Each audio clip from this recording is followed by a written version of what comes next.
அனைவருக்கும் வணக்கம். இன்று நாம் வாசிக்க இருப்பது நினைவு அலைகள். நெத்து சுந்தரவடிவேலு அவர்கள் எழுதிய சுயசரிதை நூல் அத்தியாயம் 33 தொடர்ச்சி. நான் 2 விடுதி காப்பாளர்களின் பாதுகாப்பில் இருந்தேன். விடுதியில் சேர்ந்த போது திரு S.E. அரங்கநாதம் காப்பாளராக இருந்தார். அவருடைய பெயரை கண்டு ஏமாற வேண்டாம். அவர் இந்துவல்ல, கிறித்துவர். தோற்றத்தில் நெடுமாள், தன்மையில் மிக நல்லவர். நான் விடுதியில் சேர்ந்த ஆண்டு முழுவதும் கூட அவர் காப்பாளராக இருக்கவில்லை. ஏன், மாணவர்களாகி நாங்கள் விரட்டிவிட்டோமா? இல்லை. அக்காலத்தில் மாணவர்களும் அதிகப்படியாக கருமமே கண்ணாயிருந்தார்கள். பேராசிரியர்களும் கொதித்தாளும் தானியங்களாக இருந்தார்கள். திரு S.E. அரங்கநாதம் காப்பாளராக இருந்தபோது நடந்த நிகழ்ச்சியொன்று நினைவிற்கு வருகிறது. மேல் வகுப்பு மாணவர்களின் தலைவர்கள் ஒரு கோரிக்கை மனுவை ஆயத்தம் செய்தார்கள்.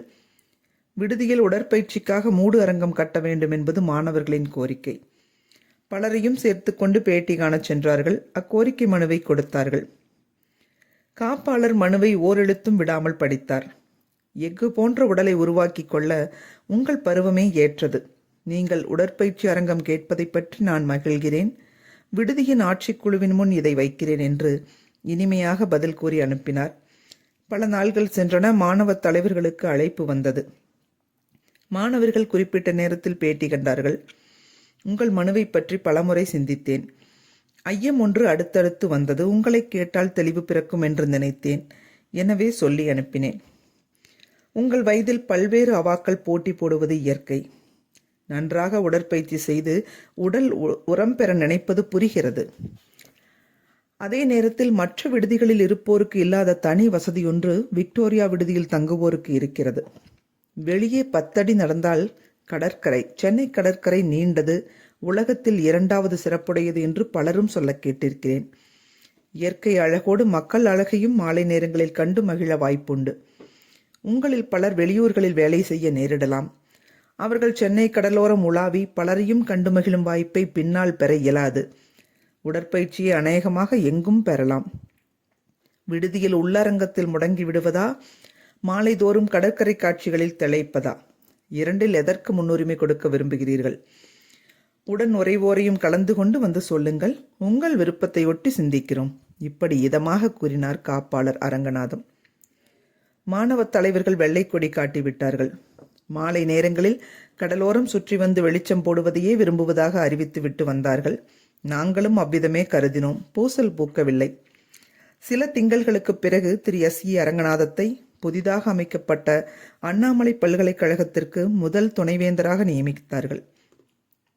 அப்பொறுப்பை ஏற்பதற்காக அவர் மாநில கல்லூரியையும் விக்டோரியா விடுதியையும் விட்டு சென்றார். அரங்கநாதம் முதல் துணைவேந்தராக இருந்து அண்ணாமலை பல்கலைக்கழகத்திற்கு சரியான அடித்தளம் அமைத்து தந்தார். விக்டோரியா மாணவர் விடுதி காப்பாளர் பொறுப்பை மாநில கல்லூரி அரசியல் பேராசிரியர் திரு பிராங்கோ ஏற்றுக்கொண்டார். இவரும் கிறித்துவர். இவருடைய காப்பில் 4 ஆண்டுகள் விக்டோரியா விடுதியில் இருந்தேன். அவர் கால நிகழ்ச்சிகள் பின்னர் எழுதுகிறேன். நான் கல்லூரியில் முதல் ஆண்டில் படித்துக் கொண்டிருக்கையில் நம் நாட்டை கலக்கிய அரசியல் நிகழ்ச்சி ஒன்று நடந்தது. தொலைதூரத்தில் உள்ள அலகாபாத் நகரில் பண்டித ஜவஹர்லால் நேரு கைது செய்யப்பட்டார். என்ன குற்றத்திற்காக? சைமன் குழுவை எதிர்க்கும் இந்தியர்களின் ஊர்வலம் ஒன்றை தலைமை தாங்கி நடத்தி சென்ற குற்றத்திற்காக கைது செய்யப்பட்டார். சைமன் குழுவை பற்றி சில சொற்கள். ஆங்கிலேயர் நம்மை ஆண்டபோது சென்ற நூற்றாண்டின் பிற்பகுதியில் அனைத்திந்திய காங்கிரஸ் தோன்றியது. அரசின் பெரும் பதவிகளில் இந்தியருக்கும் இடம் வேண்டுமென்று கேட்டுக்கொண்டு முளைத்த அவ்வியக்கம் வளர்ந்தது. தன்னாட்சி உரிமை கேட்கும் இயக்கமாக வளர்ந்தது. உரிமை குரலில் சூடேறிற்று. அவ்வேளை அண்ணல் காந்திய அடிகள் காங்கிரஸில் சேர்ந்தார். இயக்கம் அவருடைய தலைமையில் நடந்தது. நெடுநாள் படித்த சிலருடைய இயக்கமாக இருந்த காங்கிரஸ் காந்தியடிகளாரின் தலைமையில் பொதுமக்கள் இயக்கமாக மாறிற்று. உரிமை குரல் கணீரென்று ஒலித்தது. எல்லா பக்கங்களிலும் ஒலித்தது. அலட்சியப்படுத்தும் நிலையை தாண்டிவிட்டதை ஆங்கிலேய ஆட்சி உணர்ந்தது. இந்தியர்களுக்கு எந்த அளவு அரசியல் உரிமை கொடுக்கலாம் என்று பலரையும் விசாரித்தறிய சைமன் பிரபு என்பவரின் தலைமையில் குழு ஒன்றை ஆங்கில அரசு நியமித்தது. காந்தியடிகள் எதிர்ப்பு சூறாவளியை கிளப்பினார். இந்தியர்களின் அரசியல் உரிமையை பறித்தது அநீதி. அதை திருப்பித் தரலாமா என்று முழுக்க ஆங்கிலேயரை கொண்டு விசாரிப்பது இந்தியர்களுக்கு மிகப்பெரிய அவமானம்.